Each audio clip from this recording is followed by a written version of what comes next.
Rhea arrived at the village on a day choked by fog. The air felt heavy, almost wet against her skin.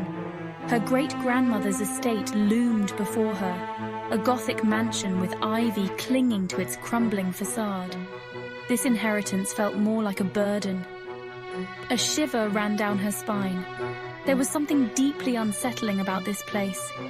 The village itself seemed to huddle in the shadow of the estate.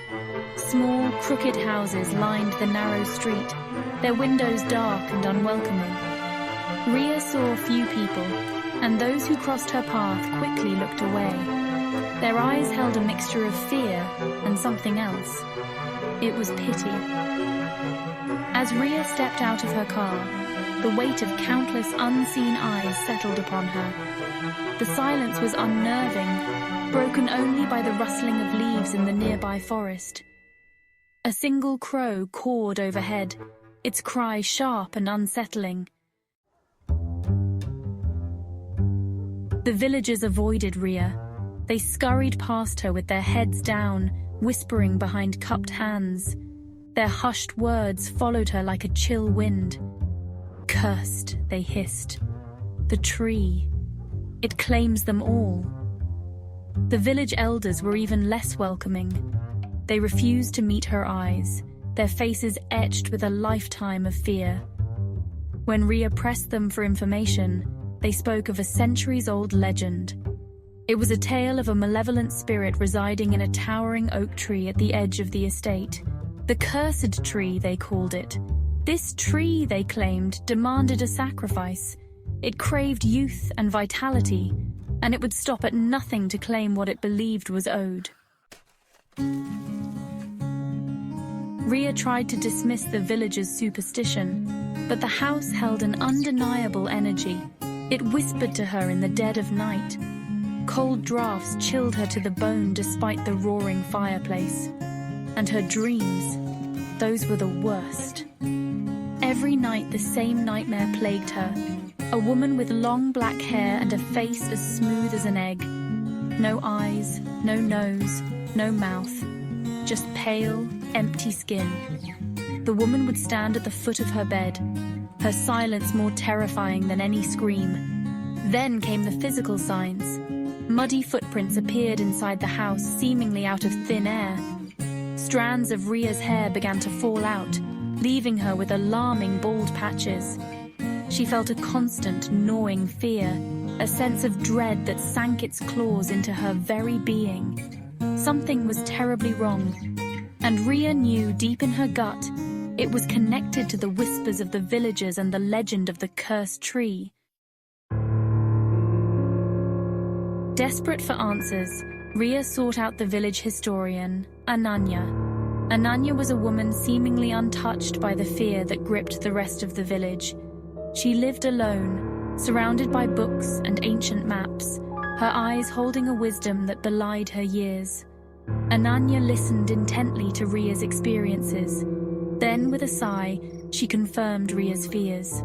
The curse was real, and it was bound to their bloodlines. Ananya's own family had served as caretakers of the estate for generations, protectors against the tree's evil. But they were also its victims.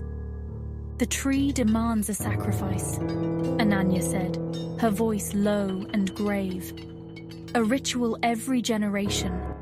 It's the only way to appease it." Ananya revealed the horrifying truth. Centuries ago, a woman accused of witchcraft was burned alive beneath the oak tree. Her dying curse, fueled by rage and despair, seeped into the very roots of the tree, poisoning it. The tree, corrupted by the woman's anguish, demanded a terrible price for its existence. It required a blood sacrifice from the descendants of those who wronged it. A sacrifice of youth and vitality. A shaving of the head. A ritualistic offering to appease the vengeful spirit. Ananya explained that both their families were entangled in this curse.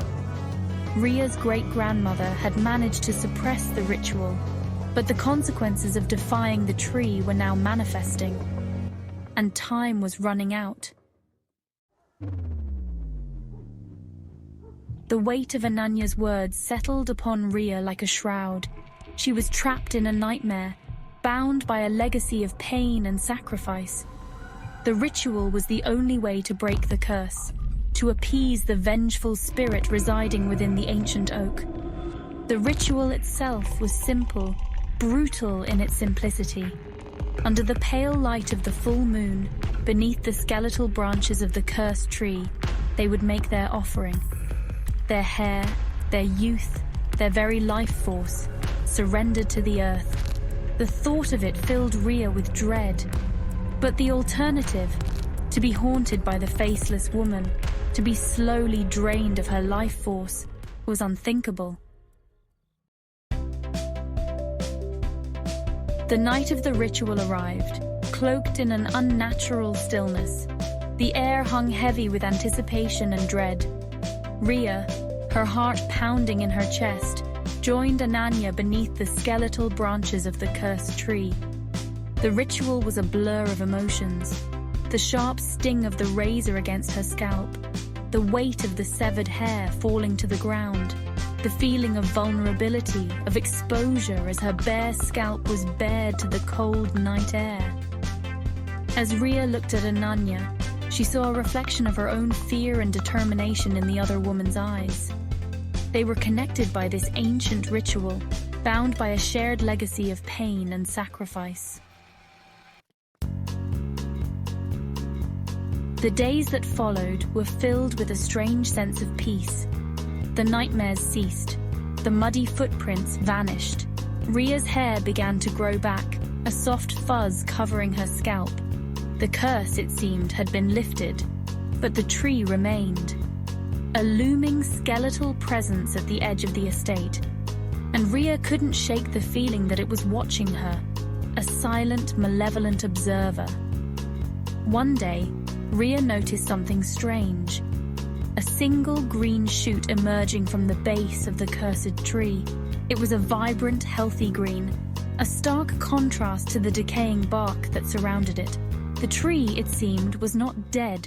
It was being nourished. Panic welled up inside Rhea. The curse wasn't broken. It had simply been delayed. The tree had accepted their sacrifice, but it was a temporary reprieve. It was biding its time, drawing strength from the earth, waiting for the moment when it could once again demand its due. Rhea looked at Ananya, and a chill